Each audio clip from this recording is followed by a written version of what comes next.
السلام علیکم، آپ سب کو خوش آمدید۔ آج ہم قرۃ العین سکندر کا مکمل ناول پڑھنے والے ہیں جس کا نام ہے محبت کی دستک۔ تو پھر ناول کا آغاز کرتے ہیں۔ رابی نے ٹیکسی سے اتر کر جیسی کال بیل پر ہاتھ رکھا، ماضی کے کئی دریچے اچانک آن کھلے تھے۔ اس نے ایک ادا سے ماتھے پر آئے بال جھٹکے تھے، تواتر سے بجتی ہوئی گھنٹی سے اندر کے مکینوں کے دماغ جھنجھنا اٹھے تھے۔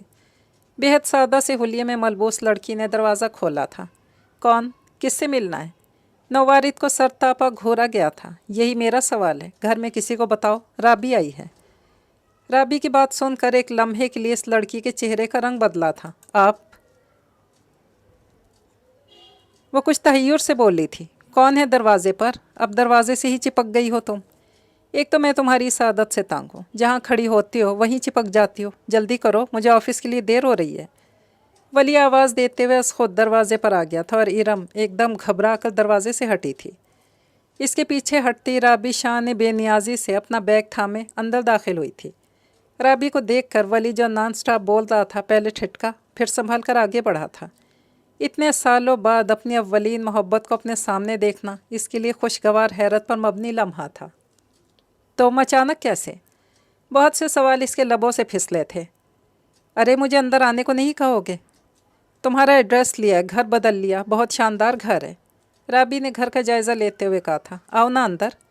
ولی نے سرعت سے اس کا بیگ تھاما تھا۔ اب صورتحال یہ تھی کہ رابی اور ولی ایک ساتھ قدم سے قدم ملا کر آگے بڑھ رہے تھے اور ارم ان کے قدموں کے پیچھے پیچھے چل رہی تھی۔ بہت سے خدشات اس کے دل میں پنپ رہے تھے، وہ جو کبھی ولی کو تسخیر نہ کر سکی تھی۔ وجہ یہی نادیدہ ہستی تھی جو پوری آب و تاب کے ساتھ نظروں کے سامنے تھی۔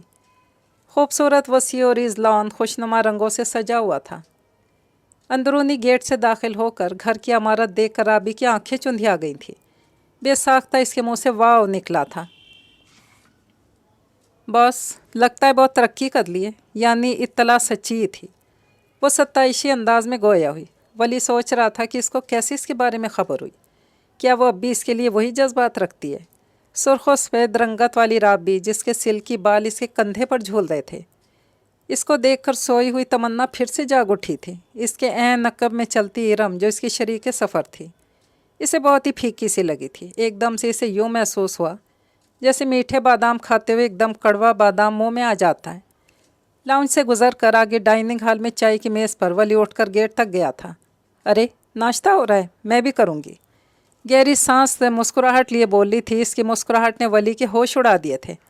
وہ بھی ریشہ ختمی ہوتے ہوئے بچھے جا رہا تھا۔ جاؤ ارم، تازہ ناشتہ بنا کر لاؤ۔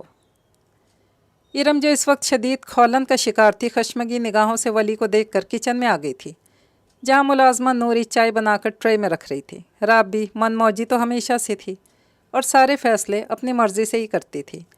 دور کی عزیز داری تھی اور رابی کو ولی نے پرپوز کر دیا تھا۔ تب ولی کے پاس ایک پھٹیچر سی موٹر سائیکل تھی اور رابی کے خواب بہت ہی اونچے تھے۔ ان خوابوں کی تعبیر پانے کے لیے اسے کسی شارٹ کٹ کا سہارا درکار تھا۔ وہ خوبصورت تھی، دلکش تھی اور اداؤں سے لیس تھی۔ اسے کسی ایسے شریک سفر کا انتظار تھا جو اس کو ایک پرآسائش زندگی دے سکتا ہو۔ بے شک ولی وجیح تھا، مگر اس کے نزدیک فقط خوبصورتی اور چاہت سے زندگی حسین نہیں گزرتی تھی۔ زندگی کے لیے پیسے ہی سب سے اہم کڑی تھی۔ اس کے خوابوں کا سراسر تعلق واسطہ روپے کی گردش سے تھا۔ ولی کو رابی نے رد کر دیا تھا۔ ولی اس میں کوئی شک نہیں، تم میں وہ ہر خوبی ہے جو ایک بہترین شریک سفر میں ہونی چاہیے، مگر خالی محبت سے پیٹ نہیں بھرتا۔ کچھ دنوں کے بعد یہ آٹے دال کے بھاؤ معلوم ہو جاتے ہیں، پھر محبت کسی کونے میں دبکی اپنے آپ پر ماتم کنا رہتی ہے۔ یہ محبت کے چونچلے دھرے کے دھرے رہ جاتے ہیں۔ ولی کا دل ٹوٹ گیا تھا۔ تو مجھے موقع دو، مہلت دو، میں تمہارے لیے سب کچھ کرنے کو تیار ہوں، وہ ملتجی انداز میں بولا تھا۔ مجھے دیر ہو رہی ہے۔ وہ پارک کے کونے میں بینچ پر بیٹھے ہوئے الوداع ہونے کے لیے اٹھ کھڑے ہوئے تھے۔ پھر کچھ عرصے بعد سنا تھا کہ اس کی منگنی ہو گئی ہے۔ قسمت کی ستم ظریفی، بیرون ملک کے چکر میں تحقیقات نہ ہو سکی۔ وہ شخص پہلے سے شادی شدہ بال بچوں والا نکلا اور یوں یہ معاملہ ختم ہو گیا۔ ولی کی والدہ نے اپنی ایک دیرینہ دوست کی بیٹی ارم کو پسند کیا اور بضید تھیں کہ ولی رشتے کے لیے ہاں کہتے۔ دیکھو بیٹا، مجھ بوڑھی ماں کو مرنے سے پہلے اپنی شادی کا سکھ تو دکھا دو۔ اب اس لڑکی رابی کو بھول جاؤ۔